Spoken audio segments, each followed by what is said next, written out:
안녕하세요. 황교안과 이준석 등 이 통합당 사람들이 왜 이렇게 오히려 부정선거에 대해서 함구하거나 부정선거가 아니었다라는 쪽으로 갔을까? 이것에 대해서 좀 설명하려고 합니다. 그런데 이 전 동영상에서도 보듯이 이게 유튜브가 굉장히 세계 단일화 세력을 추진하고 있는 구글이거든요. 그래서 이게 안 올라갈 확률도 상당히 많습니다. 그렇지만 안 되는 대로 제가 다른 방법을 통해서 일단 동영상을 만들어 보려고 합니다. 일단 황교안이라는 사람은 그 노무현 삼성 참여 정부 시절인 2005년부터 2006년도까지 이 검찰청의 제2차장 검사로 있으면서 무엇을 했냐? 삼성 엑스파일 사건을 수사하고 당시 그 국정원 안기부 도청 사건을 수사를 했다고 그래요. 근데 이 사건의 수사를 누가 지휘를 했냐면요. 문재인이 지휘를 했다고 그래요. 그러니까 결국은 고양이한테 생선을 맡긴 그런 사례가 되겠습니다. 그 결과 삼성이 은폐됐고 또 그 문재인이 원하는 쪽으로 이 사건의 결말을 짓게 되죠.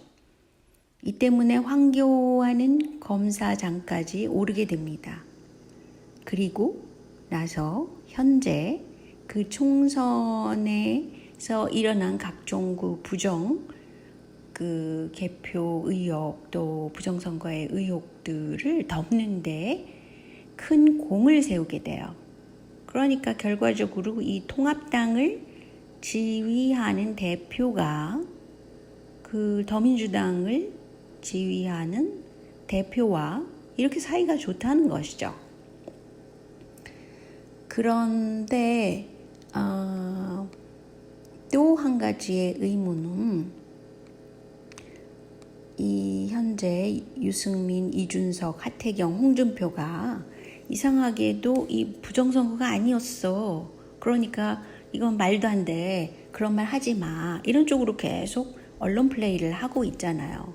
특히 이준석이 강하게 나서서 그렇게 합니다. 이준석의 실체는 무엇일까? 제가 보니까요. 이준석의 아버지가 한나라당 과거의 비대위원이었다고 그래요. 근데 이분이 현재 유승민 의원과 친구 사이라고 그래요. 그러니까 이준석에 대해서는 또 누가 밀어줬냐면 노무현 대통령이 밀어준 사람이 바로 이준석이라는 거예요. 그러니까 겉만 한나라당 사람, 통합당 사람 이렇지 그 속을 들여다보면 친노 계열의 그 더민주당세와 짝짝꿍이 맞을 수밖에 없는 그런 상황이죠. 그런데 이 이준석이라는 이 사람은 친박으로서 처음에 그 정계에 나타났잖아요.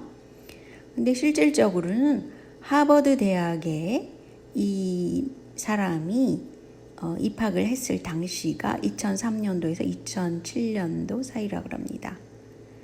그런데 제1회 노무현 대통령 대학 전액 장학금을 받게 돼요. 이준석이.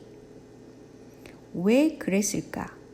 그리고 또한 이준석은 유승민 의원실에서 2003년도 6월부터 8월까지니까 아주 잠깐 동안 그 여름방학 대학생 인턴을 했다고 합니다.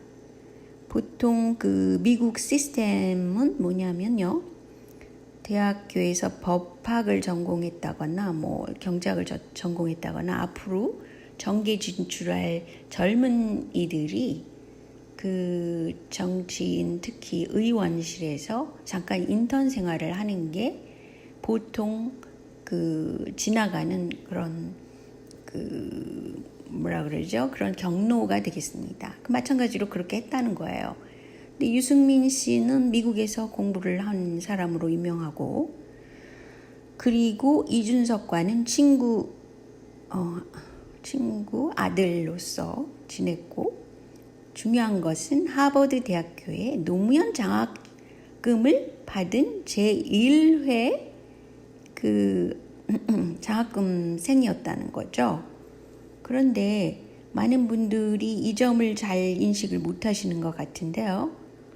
하버드 대학이라는 것은 록펠러 재단 하에 있습니다. 그런데 물론 록펠러 돈이 많으니까 공화당도 키워주고 민주당계도 미국에서 키워주고 중국과도 친하고 하지만 특별히 중국에 애정을 갖고 있는 그런 재단이에요. 무려 150년이 이어진다고 그럽니다. 이것을 기사화한 신문은 헤럴드 경제예요. 헤럴드 경제는 굉장히 모든 게 업데이트되어 있는 그런 신문이라고 저는 생각하는데요. 2015년 1월 달에 이런 걸 기사화했다는 거죠. 그러니까 많은 사람들이 록펠러 가문하고 하버드 대학가 어떻게 중국과 절친일까? 이걸 잘 모르죠. 많은 분들이 잘 모르는 것 같아요. 그런데 즉 하버드대라는 건 중국과 굉장히 밀접한 관계가 있는 대학입니다. 그래서 중국 유학생이 상당히 많이 하버드대에 들어갔고 그렇죠. 그런데 지금 왜 이런 사실이 감춰지고 드러나지 않고 있고 총선에서 부정이 확실한데도 왜 그것이 드러나지 않고 있을까? 그것은 2012년도 문재인 캠프의 외곽 조직으로 각종 방송, 또 언론, 기자 이런 사람들이 거기 포함돼 있어요. 근데 그 당시 상황을 보면 문 캠프는 굉장히 조직적으로 이렇게 언론 장악을 하게 됩니다. 그 조직이 현재까지 큰 역할을 하게 되는 거죠. 때문에 지지율 조사 발표도 해서는 안 되는 겁니다. 그거는 여론 조작일 수밖에 없기 때문이에요. 그렇다면 왜 중국이 현재 문제가 될까? 여러분들 다 아시겠지만 중국은 일당 독재로서 중앙 집권화된 권력을 갖고 있고 이 시스템은 효과적이긴 합니다. 모든 방면에 있어서 그래요. 그랬기 때문에 지금 미국 쪽에서는 오히려 미국이 힘들어하죠. 이 코로나 사태도 어떻게 통제가 잘 안 되고 그러니까 그 국가 시스템이 다르기 때문에 그렇죠. 그렇다 하더라도 지금 미국 민주당 또 유명한 빌 게이츠 이쪽에서 추진하는 거는 뭐예요? 이분들이 중국과 친하면서 추진하고 있는 게 뭐냐면 인구 감축을 해야 되겠다 이런 쪽으로 가고 있고 개인들을 통제해야 되겠다 이렇게 나가고 있잖아요. 물론 개인을 통제하고 하겠다라는 애국법을 통과시킨 것은 부시라는 미 공화당 측 대통령일 때 그런 사건이 일어났죠. 근데 애국법에 대해서 잘 모르시는 분이 많은데 개개인을 통제해도 된다. 국가를 위해서. 이런 말입니다. 그런데 이거는 아주 최근 자료인데요. 위스콘신 컴퍼니에서 마이크로칩을 일하는 사람들에게 심는다 그래요. 이걸 칩파티라고 그러네요. 그렇게 하는 거를 수긍을 했다 그럽니다. 그렇다는 거는 개개인들을 국가가 통제할 수 있고 그 회사가 처음에는 통제하겠죠. 그런 시스템으로 가고 있는데 이 시스템은 스웨덴에서도 몇 년 전에부터 업데이트된 뉴스가 됐었어요. 가령 예를 들어서 젊은이들은 타투 같은 거를 몸에다 하게 되는 거잖아요. 그러면서 이 몸에다가 뭐를 하는 것에 익숙하게 됩니다. 문화적으로. 그 다음에는 칩을 심는 것을 당연하게 받아들이게끔 그건 어쩔 수 없다 이렇게끔 인식되도록 그 사회가 문화적으로 변화가 되고 있었습니다. 스웨덴에서. 근데 제가 놀란 것은 이게 미국 회사도 이런 것을 하고 있다는 거예요. 하기 시작했다는 거죠. 그러면 이 칩을 몸에다가 심음으로써 무엇을 할 수 있냐? 개개인을 통제할 수 있는 시스템으로 가게 되는 겁니다. 그래서 지금 중국 시스템은 얼굴 인식이 또 제가 다른 자료에서도 보니까 테슬라를 굉장히 엄청 수입하는데 그것이 단순하게 오염물질을 배출 안 하는 전기 자동차이기 때문만 그러는 건 아니에요. 그 테슬라가 자동차 회사에 손을 대기 전에 했던 것이 우주로 인공위성을 막 쏘아 올려 가지고 지구를 그 인공위성의 그 시스템으로 덮는, 그래서 인터넷이 장악할 수 있는 그런 쪽으로 가게 됐어요. 근데 왜 전기차가 나왔냐면 그 위치 추적을 전기차로 인해서 할 수 있게끔 된 거죠. 아주 쉽게. 그런 상황이 됐습니다. 그래서 중국 시스템이 겉으로 보는 것과 또 다르고 미국 시스템들도 겉으로 보는 것과 또 달라요. 근데 개인들이 자유롭고 싶잖아요. 자유롭고 싶다는 것은 뭐 돈이 많고 적음을 떠나서 그 인간의 본연의 그런 본성이란 말이죠. 그 본성을 지금 억누르는 시스템으로 가고 있기 때문에 인구 축소를 해야 된다라는 거 문제도